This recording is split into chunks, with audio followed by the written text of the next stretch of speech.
So yeah, I've really enjoyed it so far. James, we've been looking at our own stories and developments in kind of, I don't know, owning our faith, or going to disorder and then reorder in our faith. And then last week we looked at acceptance, or no, surrender or acceptance, and then on the other side, this fight, or this power that is part of faith as well. And yeah, we're just here to try and talk as honestly, deeply as we can about our experiences of faith, maybe about something that isn't spoken about to that level or that way in many other contexts. So we're not here to judge. We're not here to tell you what you should think or shame you. Perhaps a lot of us have had enough of that. But just to try and be honest about our experiences and about this precious part of our experience. James, I think you wanted to lead on with something from last week. Yeah, but it's funny, but as you were saying, we're not here to judge. The word that I sort of was reflecting on over the last week was judgment, which certainly comes from that place, and it's a funny one because it sort of puts me in mind, certainly before I became a Christian or came to faith, or I suppose thought about it in a great deal. The idea of Judgment Day or being judged or judgment was always a really had such heavy negative connotations and such heavy negative qualities to it, because I think that a part of part of our nature of being human is the ability to feel and sense guilt and shame, and as emotions, they can make us either feel wrong or like we've done wrong, and then that there would be judgment due. Whereas since I've come to faith, my understanding on judgment has changed quite dramatically, and I recognise that it's probably got holes, but basically everything that we're talking about, nothing has got really super defined edges, has it? It's a bit sort of like, this is where we're at now, with ability and movement to change. Nothing is, particularly in the reorder stage or the disorder stage, everything is a little bit malleable and quite fluid. Which I really like. It sort of sits comfortably with me, that sort of sense of things not being fixed. I guess, from the MBTI sort of personality indicators, I'm a strong P, which means that I'm comfortable with the disorder, if you will. But yeah, so my understanding of judgment now is not that God, or my perception of God, or a grand deity will bring each one of us before them and decide whether we've been good or bad. That sense of there's the parable, not parable, but sort of like analogy that Jesus uses in the Bible of him standing and the goats and the sheep, and the goats go to his left and pass into the shadow, and the sheep come to him and pass into the light, and that sort of sense of judgment. And I don't know exactly what he's alluding to there, but it's sort of that sense of this judgment day. But for me, it's more of a sense of in the end, all will be put right, all will be balanced. So judgment being, this is wrong, and this is the problem, and the scales are imbalanced, and judgment will be to rebalance them. The justice of it will be to rebalance those scales to bring things back to an equal footing and an equality. But yeah, there's this, I suppose, a sense of punishment, or a sense of punitive, like there's a punitive element or edge to judgment, which I think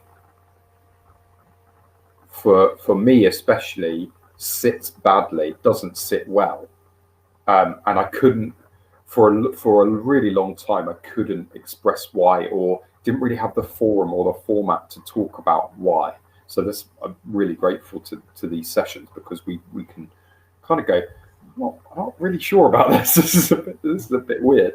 And it was only when I read a book called The Shack, which you may or may not have read. I didn't read it, unfortunately, but I remember it coming Yeah, out. it made a big splash when it came out, and I'm one of those sorts of people that if something's a little bit too popular, I'll wait till the hype comes down a bit before I try it out. So it was quite sort of late on that bandwagon. But from that particular sort of imagining of what God is like and what judgment is like, it really brought up some fascinating questions, and really helped me to adjust maybe my perception of judgment and my perception of justice. In it, and this is spoiler alert, so this is spoiler alerts for you as well, Tom. If you haven't read it, then skip forwards 30 seconds or so. Yeah, hold on, let me just give a little minute.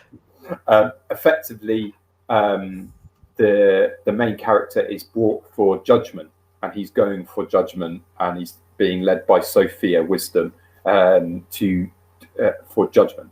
And then when he arrives at the throne of judgment, he's like going, oh well, fearfully, and wondering what he's going to be judged for. And then Sophia tells him, no, it's not. You're not to be judged. You are the judge, as you have always been in your life, and you are to sit on the throne of judgment, and you will judge whether these are wrong or right, or like who's the damaged party and the injured party and the plaintiff in each of these cases. And he sees like it's a bit of a snapshot of his life, and then his the life of somebody who's been quite abusive to him in the past, and then that person's life, and so on, and all the way back, and he realizes he can't judge, he can't, it's too big, too great a thing. Where does it begin? When you see a child who's being abused in any way, and then grows up to then reenact any of that abuse. And I'm not saying that happens in every person's life, but there's the sort of saying in counselling that we always hear, which is hurt people. And so the idea that when we are injured ourselves, then we lash out in some way to either make ourselves feel better, the self what's that phrase that they use, that different behaviors are either self-promoting or self-protecting. Yeah. And so like a self-promoting behavior could be putting someone else down because it makes you feel better, or makes them appear smaller, so you don't feel so threatened or whatever. And I'm that we must overlook all of these actions, quite the opposite, but that almost every action is forgivable on some level to an extent, and that I'm not, and again, this is important, I want people to hear me correctly here. I'm not saying that we should overlook, and we should how am I trying to say this? And sort of like brush over or gloss over any misbehavior or bad actions, particularly things like abuse, and particularly things like really grievous harm that people cause one another. But what I am saying is that every single time that happens, there is a reason for it, and that reason isn't necessarily, it is never justified, but there is always, it's always makes sense in that person's head that who's committing that act. And for us to judge is difficult because we just don't ever have the full picture. We only ever have a very small fraction of the picture, and it I suppose it really sort of gives rise for me like this idea of knowing or believing that God is bigger than me and more powerful and more knowledgeable. And I do hesitate to use the words like all-knowing and all-powerful because I just don't know if that's true of God or not. But it's my impression that it is. That it just means that leaving justice and judgment in God's hands is better than for me to make an assumption or make a judgment based on my imperfect knowledge and imperfect sight. And so that allows me to say, actually, no, we should look at reparation and restoration before we look at punishment, or as not in lieu of punishment, but that should be a more important thing. That's a very long-winded way of saying that I don't believe in the death penalty. I think that's where we got to, wasn't it, James? Yeah, I'm interested. There's a few points there that I'm interested in really digging into, and I think what I'm not interested in digging into is sorting out the theology. Sure. Yeah,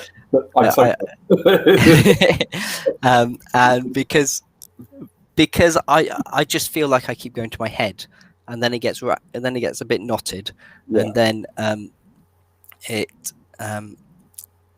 just becomes speculation, I think. Is where I tend to find myself in these conversations. But when you said judgment, and I heard, oh, that's what you want to do, that's what struck from last time, it just really opened up something in me. So I think it's a word that really strikes us at a deeper level. It's potent. Yeah, it's potent. It's potent, and I think I want to go there and kind of explore what's it doing. And you said something about it doesn't sit well with you. And so I wanted to ask you, what do you mean by that? And how does that feel to be a real counsellor? Yeah, absolutely. I mean, we've hit all of the traditional. I love hitting cliches. Yeah, it's great. Justifies them, doesn't it? So I think it doesn't sit well with me in that knowing that let's say somebody steals something and the response is, well, that person should be punished for that. My response would be, no, we need to understand why that person stole. Like it's more about the meaning behind the action than the action itself. And the action, it might be heinous and it might be much, much worse than stealing. And obviously we've got like hierarchies of crime, which I think is right.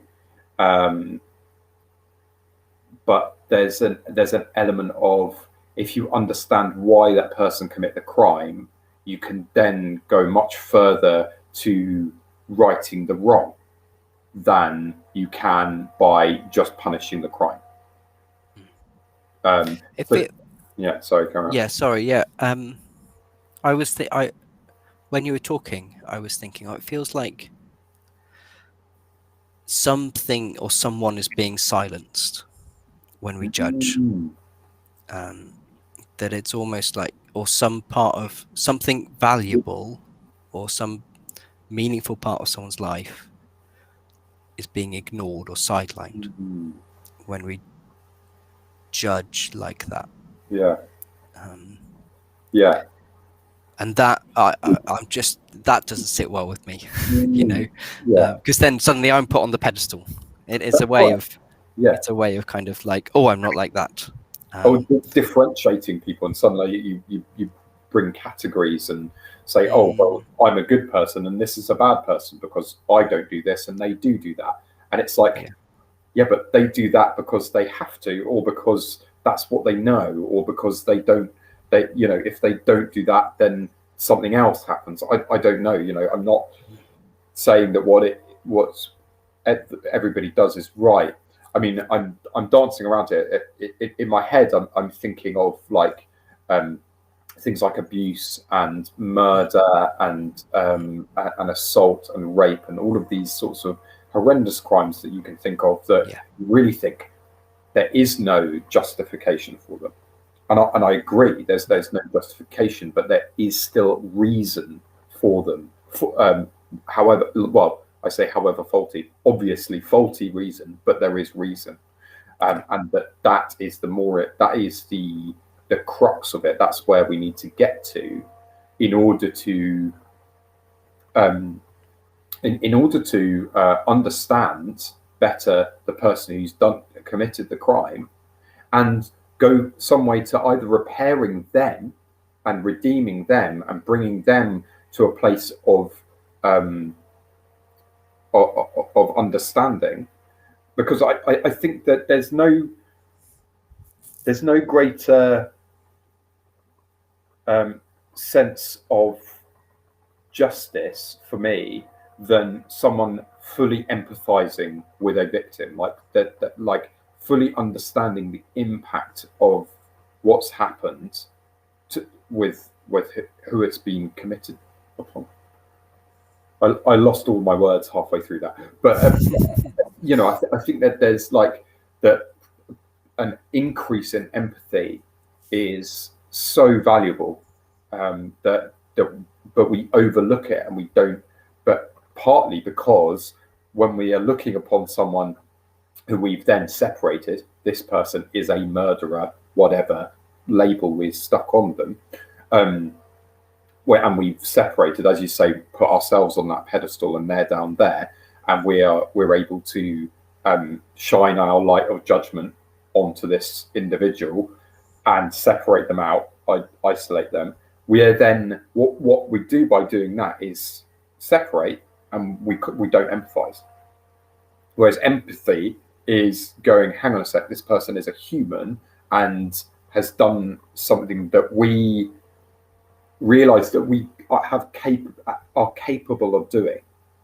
And so it's that, I think part of what it is the reflection that we all have that ability to do that, and we fear it so much that we have to separate ourselves from it. I have to separate that person from society and from us, and make them other, so that we can say, well, I would never do that.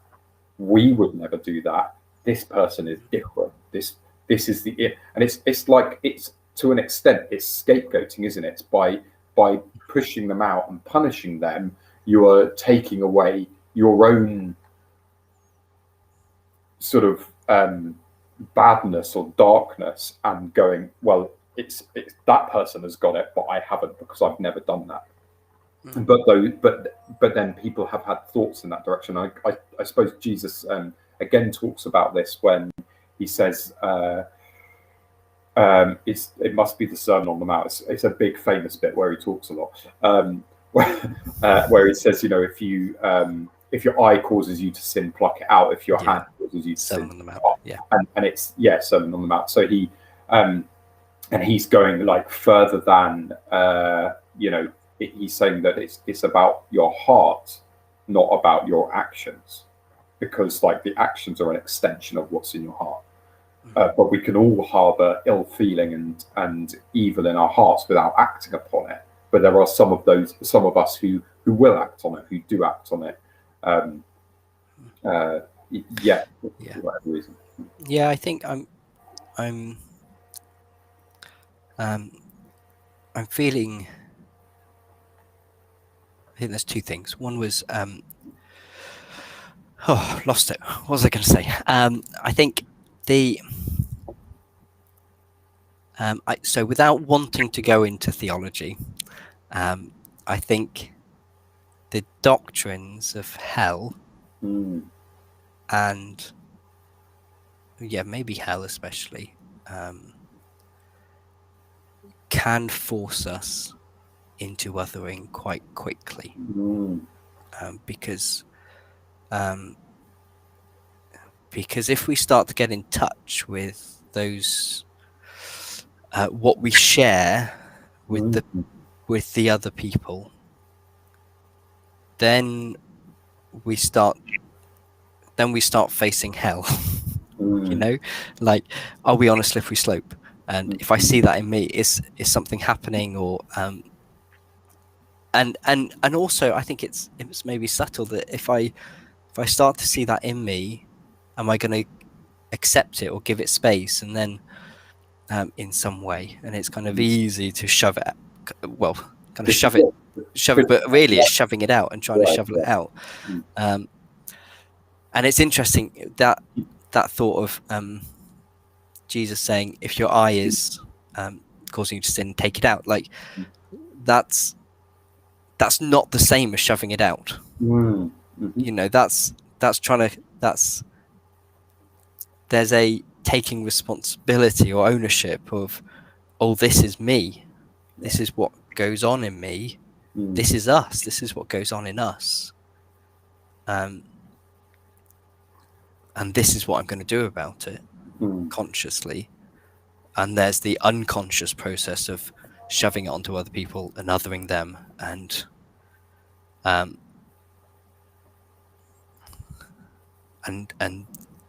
judging them either consciously or not, or out loud or not. So yeah, I wonder if our theology forces us there sometimes, or if maybe a misconstrual of theology, you might want to say, forces us into that. That sort of set set way of thinking, or set of behaviours. Yeah, and I think that's maybe where I've come to, is that the theology that I was encountering when I was more involved in church and whatnot, I didn't like, and so I've distanced myself from that with, honestly, not a huge amount of reading around the subject. You know, I didn't then go and delve into theology to explore. But just like a sense that I don't think that where we are at, or where the conclusions we've come to are quite right, but I don't know what is quite right. And then when I did read the Shack, I was like, that kind of fits a bit better with what I sense, what I sense or understand of God, and what you know, my perception. I think something's I've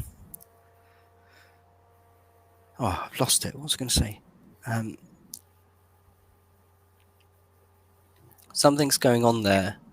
Yeah, something's going on there with and I'm going to start preaching soon or get on my high horse. But one thing I think, one trap I think I got myself into a lot, and let's own it, is focusing on my theology, or my thoughts, or my creed, and getting that right, as if getting that right and maybe doing kind of the right thing most of the time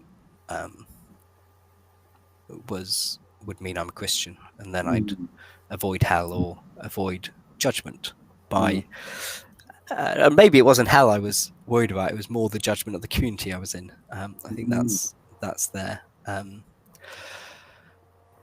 I think where I'm getting to is it kind of picks up on this idea that Jesus is concerned about the heart, Mm. and I think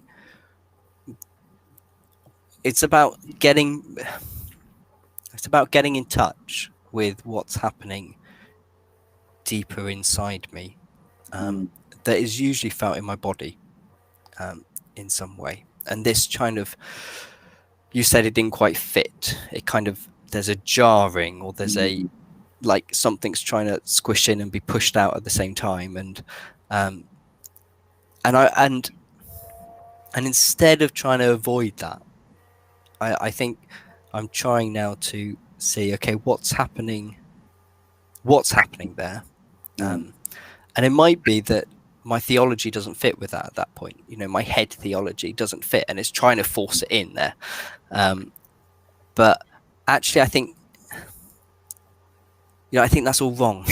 Basically, I think that approach is all wrong, and my upbringing has been all about trying to get your theology to stuff things in the right place inside you. Yeah, like Um, a jigsaw, and it's like, sure, if I get the right pieces in the right order and the right yeah, orientation, it will all fit together. Yeah. yeah, and I think actually, if Jesus is concerned about my heart, it's going to be it's going to start with where it is now. Mm. um, and and if and I don't have the answers to whether, because it's messy in there. It's messy and things don't fit, and I don't have the answers. And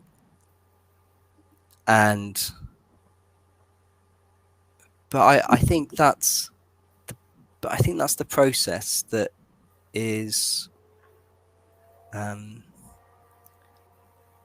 is what growing in your spirituality is. Mm. And then it kind of stops us from hurting ourselves and hurting others Mm. as much, because we've also got a theology of our hearts being renewed, and Mm. it's and and I think actually maybe something of the spirit is working in what's going on in deep down. If something's not sitting right, is that because I'm a sinful man Mm. who's got it all wrong, or is it because actually something's not right? Yeah. uh, and and maybe our theology can't quite capture that, Yeah. because it's trying to wrestle with all these tensions. Mm. Or maybe it's just a bit more nuanced than Mm. it's been portrayed or we've appreciated before. I don't know, but I think I get frustrated Mm. when we tell people what they should think, and I think that's going to actually it stops growth, and more importantly, it promotes the possibility of hurting. Mm. Yeah, Yeah. because this our body is full of wisdom, I think, and it kind of knows things that aren't right, or knows things where people are struggling, and if we don't get in touch with that, then those things get cast aside, or they get thrown at people as well. Yeah. And um, they come out sideways. yeah, goes that sideways. Yeah, I don't know, did that make any sense, James? I wasn't Yeah, quite I'm sure. with you. Almost like the theology is, it's either a little bit too rigid or constructed and constraining for how organic and nuanced, as you said, like faith really is, or concepts like judgment and justice really are. They're much more nuanced and much less. This is right. This is wrong. It's Yeah, more like, actually, this is good, and this is what's better than this way of doing things, and this way will actually bring more pain and hurt, but this way is the least painful and the least hurtful. Yeah, that it's more sort of fluid. Yeah, That and I think and I've got a similar personality to you, so I'm happy with the disorder here, and I kind of revel in it because, and I think there's something about faith does disorder things, mm, or the soul or the spirit does kind of wreak havoc, yeah, um, because it's got to free up space for what is life giving, I think, mm, and what is love, and when we bring in our brains, and I forget which hemisphere it is, but when we put it into categories yeah, and we put it into boxes and everything's neat and ordered, um, my experience of faith is that it breaks it all up. mm, And actually, as I get more in touch with those um, those deeper feelings mm, that feel most true, it's when I hold those categories most loosely. mm. Um, but I'm not gonna. But it also allows me to hold them still, Yeah, yeah. because I'm happy with that. Yeah. So We still have the framework there, but it becomes less, not solid, but yeah, less immutable. And we're more open to going, oh, well, hang on a sec. That also kind of connects yeah, in some way. And so it makes more pathways, becomes more. yeah. I think Christianity has become a bit of a has become quite rationalized, Yeah. um, and maybe with the children actually of the scientific revolution and of rationalism and modernism, Mm-hmm. um, and which is normal, but that can't, like, modernism can't hold tensions or paradoxes, or two contradicting things. It's either this or that, Mm-hmm. and I'm not sure the fundamentals of the universe fit that. No, yeah, I have to agree. I think we're, as humans, we, well, or maybe it's the lens, as you say, that this sort of particular lens of the paradigm we're in means that like we're committed to the dichotomy of things, or the binary way of looking at Mm, things, right and wrong and good and bad, and yeah, like without those. which is the judging way of looking at things, isn't it? Yeah, it is like there is like an element of judgment to that, because you are deciding, or somebody is deciding what is on one side of the line and what is on the other.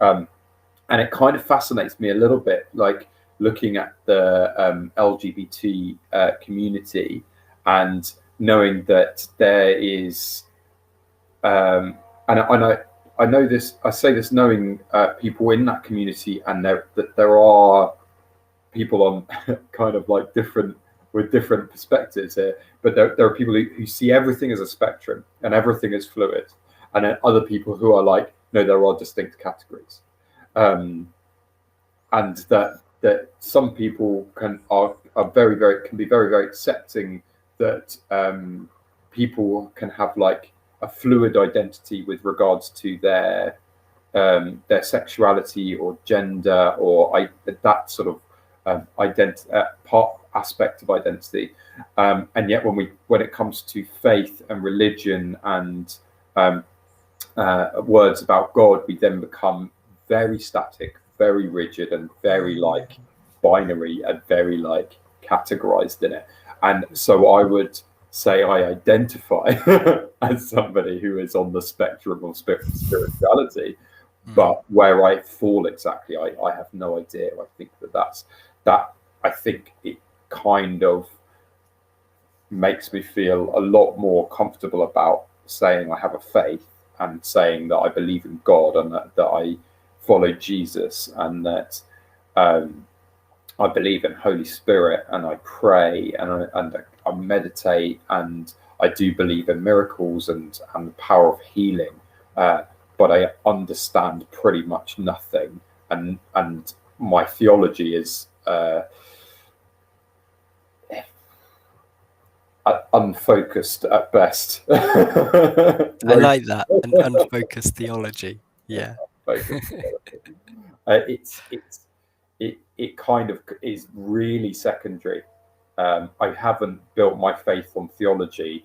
My faith has kind of given me some words to talk about God, just to break the word theology right down to its root.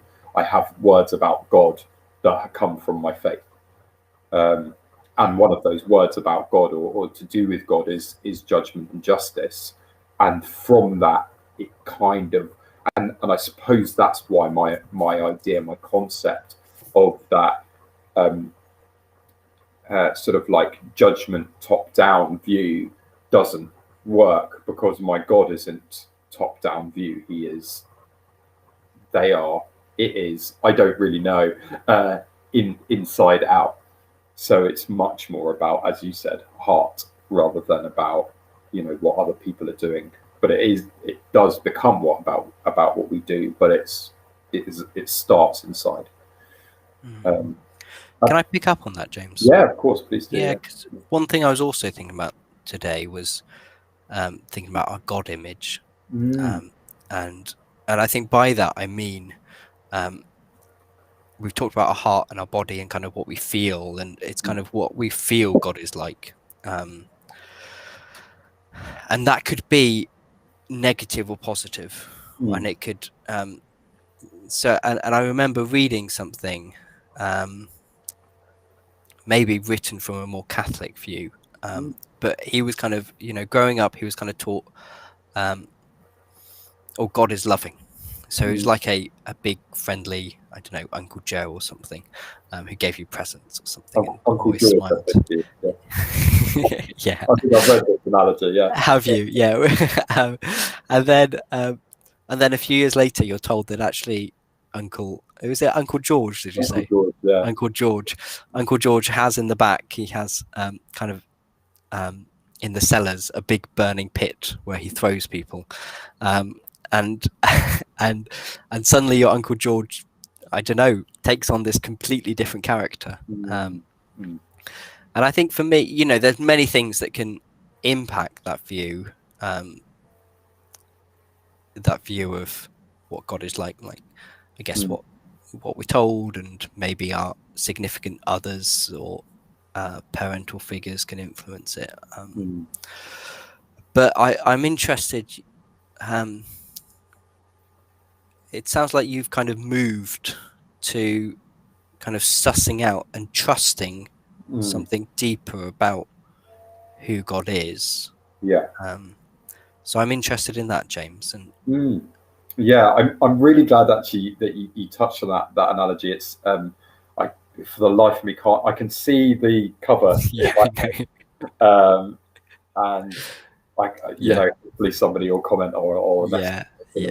But yeah, and that analogy of God being this sort of actually quite a scary figure who we go and visit once a week, and we're told if we don't behave, then you know, that's where we'll be sent down to these really dark cellars with the fires and for eternal punishment, which for me just feels so odd. And yet that's what I grew up with. I grew up with that concept and believing that, and to an extent, you know, God being a very, very distant being that like knew everything about me but had absolutely no relationship. And it's like it's odd. And so my understanding now has come from a God who is incredibly personal and incredibly intimate, and it is, and I talk about love in every aspect of the words. So we only have the one word in English, but in other languages that it means so much more. But you know, we have it in English that does mean so many things, where there's a sense of relationship, there is a sense of closeness, of intimacy, of friendship. What's the word? You know, like, you know, a spouse, somebody who's there with me, like in a real loving, deep relationship that isn't like anything else. Excuse me. an element of like parenthood, of siblingly love. It's really hard to describe, because when you get into that, you're like, well, there's like elements of weird incest or something going on there, and I don't want to, it isn't like that. It's much more. It's just more profound and more like it's really hard to think of the words, but intimacy is the word I would use most. Is that it's deep and it's inside and it is in my heart and in my being, and a closeness that I can't quite describe. And so, and when you start with God there, God here, God in me, God with me, it brings about a very, very different image. And yes, so certainly in meditations or in prayers and that sort of stuff, there's an element of I can do some visualization sort of exercises. Makes it sound really like really contrived. It's not an exercise, but just like where I'll sit and either with my eyes open or eyes closed or whatever, and just imagine God next to me, like an idea of a being sat by my side or sat in front of me, usually in front of me, a little bit like you would do with empty chair in a counselling session, and then just like that, then just being able to talk stuff through, just going, and for me, like if there's been burning questions or stuff that I did it in a counselling session with a counsellor once, where we did that, and it was one of the most powerful experiences of my life from the point of view of faith and counselling. Of understanding, I'd fallen into the trap of believing that God wasn't here and with me, but out there and judging me. And so it just really brought him back home, really brought me back home, in a really beautiful way. And I still remember it really very, very clear, very vividly. So, and I think what I like is is Jesus. So obviously having like a background in Christianity and having Jesus as like knowing that Jesus is a man. He is like, that there's a being, there's like a personhood, there's like a sense of like he had friends, he ate, he drank, he breathed air, he laughed, he cried, he felt pain, he felt happiness, he felt deep sadness, and so he knows what it is like to be human, and he understands, he empathizes so deeply and so closely that he knows what it's like to be me. He knows what I am like, and that depth of knowledge and understanding is essential and crucial to my belief. It's essential and crucial to my faith. Like, I would follow somebody who knew that about me, knew what I was like, knew how wayward I am, knew how sort of like deceptive and deceitful, and how creatively cruel I can be, or creatively mean, or sort of deceptive about how good I am in this way or that way or the other, and still like me and want to spend time with me and want to know me better and want me to know them better. That kind of it's kind of a sort of like a relationship and a trust you can't really shake, because he knows what I'm like at my very, very worst. He knows that darkness in me intimately, and in a way that even I don't really know it. Even I don't really understand it. He knows all that I'm capable of, good and bad and everything in between, and still is here, still is with me, still loves me, still accepts me, still wants me. Um, that's a God that I can trust and I can believe in and I can love and I will follow and I will. And that, it's not really, it's hard really to say that that kind of answers the question of like what is image of God. It doesn't really, but it's just I know what God isn't, and kind of a little bit of what I understand God to be. I know that God isn't out there; He's in here, or God is in here.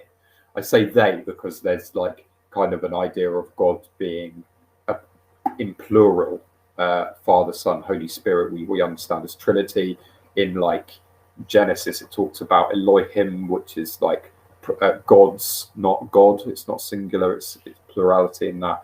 So I don't really know, but there is like maybe there are other aspects of God that I just don't understand that are so other that I just won't be able to get. Yeah, it changes so much, doesn't it? And Mm. and I'm just thinking that a judging God completely changes the ground of our being. Mm. No, let me rephrase that, because I'm also thinking a God that doesn't judge completely changes the ground of our being, and maybe in a way as well. So maybe,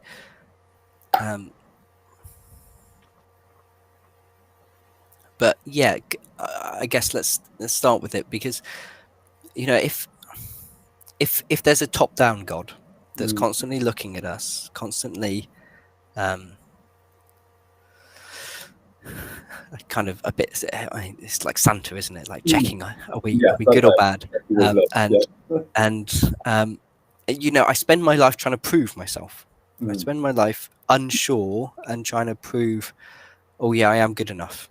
Mhm. Um, and yet we're talking like God and how can we be good enough for that? But yet somehow God is concerned enough to, I don't know, be annoyed if I do this or that, or Mm. start questioning things or whatever.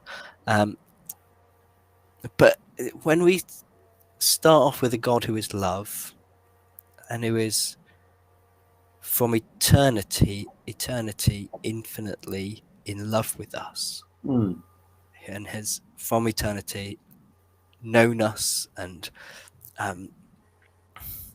and longed for us, and is so infinitely intimately present with us, Mm. um, then it's like it just changes everything, doesn't it? Mm. And um, and I'm thinking, and I love what you were saying about all the ideas of love. It reminds me of probably C.S. Lewis kind of talking about the four loves, Yes. and I think this is where I start to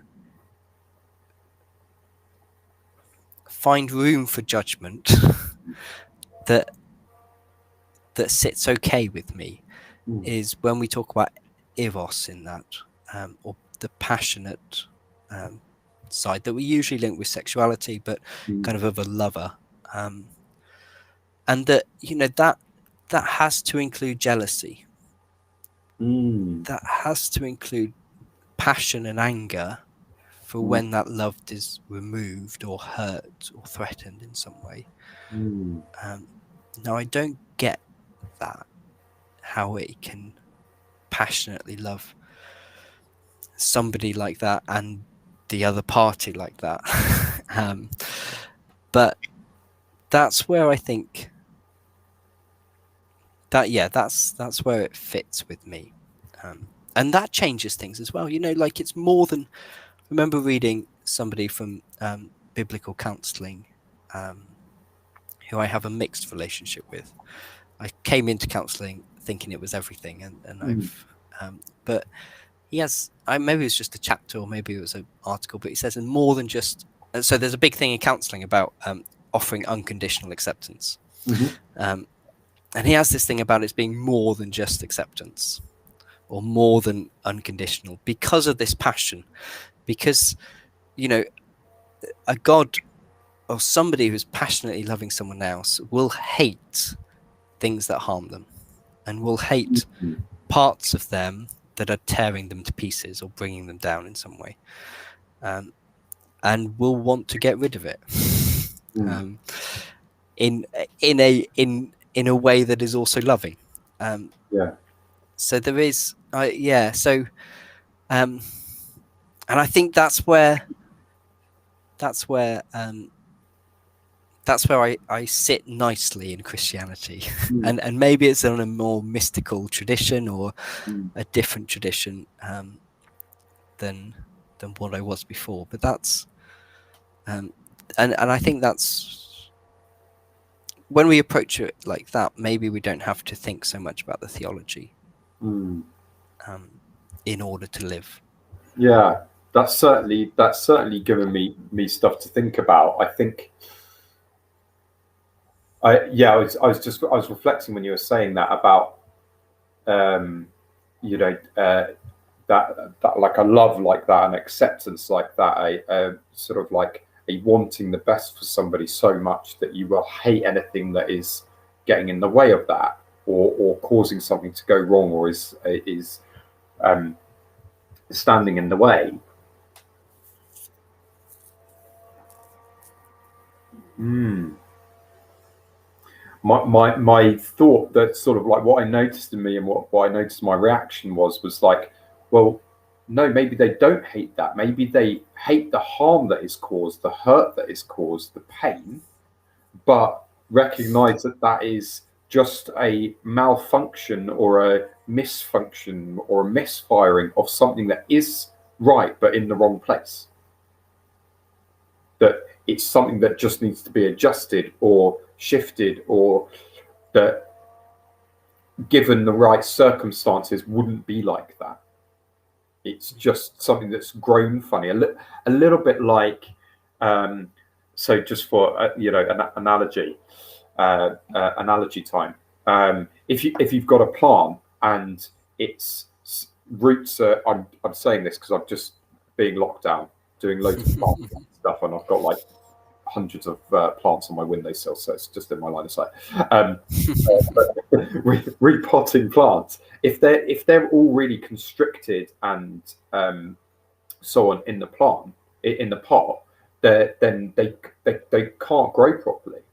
And so actually what needs to happen is you've got to take all of them out, split them up, which I guess is probably quite traumatic for the plant. You've got to tear plants apart at the roots, so that you've got, like, if there are too many plants all in one pot, you tear them all apart and then you repot them in like either larger pots or separate pots. And so there's a lot of trauma that goes on there, but the roots aren't bad, the plants aren't bad, the pot isn't bad, the soil isn't bad, the water isn't bad. All of those things are right. It's just a lack of space. The space isn't bad, it's just not enough. And so it's a reformatting of what you have, what is already there. And yeah, you're adding something in, you're adding more pots in, you're adding more soil in, you're adding more, but you're not at no point is there like a sense of oh, the plant is bad, or this part of the plant is bad. Even if the plant is diseased, the disease itself isn't necessarily bad. It's just trying to survive and replicate and do its own thing. And so it just depends on perspective, doesn't it? Is my relationship with the plant, or is it with the disease? Is my relationship with the person, or with the malady that they bring to counselling? Oh, I've just gone down a weird rabbit hole there. Yeah. So in a nutshell, it got me thinking. No, I like it. And it comes back to a lot of what you were saying at the beginning, I think, with how we respond to people who've done grievous things. Mm. Like, is there, seeing the meaning or the logic or the reason in that. Um, Yeah, yeah, it's weird, isn't I it? think I responded. There was one response I had that,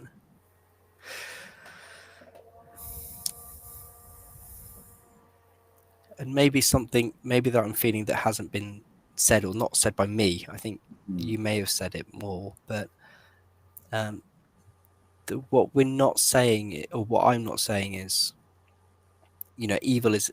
It's not that evil isn't done. Um, Mm. and I was really struck by, um, I think it was last week, a famous Christian apologetic, who's built this um, big company, and has been quite respected Mm. for a long time, and it comes out that he's been abusing his position and Mm. coercing women to do things, and how much, and then reading an article on that, and it was kind of saying, oh, but he wrote good stuff, or oh, but we're all sinful, or oh, but Mm. and I think there needs to be a place where we name evil, Yeah. and we name evil in ourselves, and we name evil in the communities we are in, Mm. and that, this saying that there is a logic or a reason cannot become an excuse. Um, and No. I think maybe it's because of that reaction that I'm holding quite strongly to the idea of God's hate for things. Mm. Mhm. Mhm. Um, and it's a hate that I want to have. Mm. And it's also maybe a fear that God has for me, that it will form in me, that I want to have. Mm. I want to be watchful. I want to be fearful of that Mm. growing in me, because we share humanity. Mm. I'm not other than that, than this person. Um, and because evil is there in the world. Mm. I think that's my reaction, because I don't think I've said that. Yeah, Yeah. Yeah. yeah, That's a really, really good point. I'm really glad you brought that up, because that kind of it encapsulates really well kind of where I'm at with it, and that odd tension that I have, and I recognise I have in me, that I I would want the perpetrator to know the impact of their crimes, of their um, sins, if you will, and that like the sense that judgment would be, or true justice would then them being, having full empathy for the people who they've hurt, who they've harmed, um, not to cause harm to the perpetrator, but to generate full remorse. mm, Um, in a way, maybe. I don't know. And then I get really stuck on that and go, is that what I think? yeah. I don't know. I, Like, that sounds like a really solid thing in my head. Really not. It's very fragile. Yeah. yeah. It's so tricky, these things, and Mm. I think what I like about religion is that they've wrestled with these things for a long time. Mm. Like, there is a history, and actually, the theology that's there has a depth to it, um, that I think is trying to wrestle with these things and hold these things. Mm. Now, how it's portrayed or how I learnt it, um, maybe didn't hold that so well, Mm. but um, yeah, I think religions, it's centuries of thought that have formed where we are now, Mm. um, and that thought, I think, is, um, gives gives us these. these words maybe for what is for describing our experience that's going on. Mm. Um, I'm aware of time, James. Oh gosh, I was not. We've just gone over the hour. Yeah. Bad counsellors. Well, Um, well, it's never we'll happened be to either of us. we'll be judged in the counselling hells. Um, yeah, is there anything left for you, James, in that? um, no, not that I can think. I mean, I could, yeah, as I say, could talk about on this subject for a very long time, and I would still come to the same conclusion of I'm still not really sure Mm, about it. It's mm, still there's really good sort of, I guess, fodder on in all areas of it that just kind of make me go, huh, rather than say, oh yeah, that's definitely what I believe. But there is a sense that I've got this idea that judgment will be more about a writing and an adjusting and a rebalancing, as opposed to punitive and involving a hell or a burning eternity for people. Um, yeah, and then you read the news and you think, well, maybe no, we do need that. Yeah, it's just hard. It is just very difficult. And I think, yeah, we can either talk more about this next time or um, yeah, yeah, I think where I get to is this is the limit of my comprehension. yeah, Um, and that's okay because I have a loving God I can trust, at yes. least. I think that's probably what it becomes more essential for me. It's just a question I get hit with a lot. I say a lot, not very often, but if I'm talking to somebody who doesn't um, is either an atheist or doesn't have a faith or has real big questions, and it's natural for it to be a really big one. What about sin? What about Yeah, bad? What about bad things that people have done? yeah, Uh, yeah. yeah, yeah. Okay. Great. Well, thank you very much, James. Okay. No problem. And Leave we'll leave it for it there. there this week. Yeah. Yeah, I think we are going to say, like a lot of our conversation is from a Christian experience. And it's also, I'm really aware it's from a white male, I'm guessing middle class or kind Mm, of around that perspective. And I think we were kind of discussing last week how rich it would be to have other experiences. mm, So if anybody's watching and they want to join us live mm, to share that, that would be wonderful, especially if you have a different experience of faith and mm, spirituality. Equally, if you want to just send a comment or a message about something that we can pick up on in a session, that would be really great. To I think widening our conversation and it will deepen it as well. mm. And we'll find our blind spots and we'll find things that we share, I Mm. imagine. Is that fair, James? Yeah, that sounds excellent. Great Great. invitation. Love Okay. Well, let's leave it there for now and have a good week, guys.